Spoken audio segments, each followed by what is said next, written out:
Here are 5 things you probably don't know about spinal cord injuries. Number 1, when you think of someone who is paralyzed, you probably think the way they are affected is that the parts of their body that are paralyzed, they can't move and therefore can't walk. While this is true, there are other ways that the body is affected.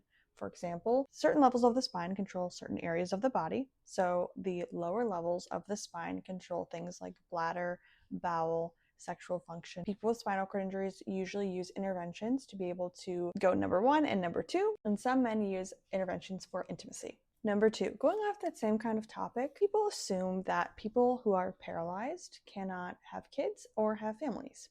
While this is true for some people, usually this is because of other underlying reproductive disorders. Women, specifically, most women with spinal cord injuries can have kids, and even quadriplegics can push a baby out naturally. Again, this may be different for men who sometimes need interventions, but we still are able to be parents and have families just like able-bodied people. 3, you've probably heard the term wheelchair bound. This is actually not a good term because our wheelchairs do not bind us.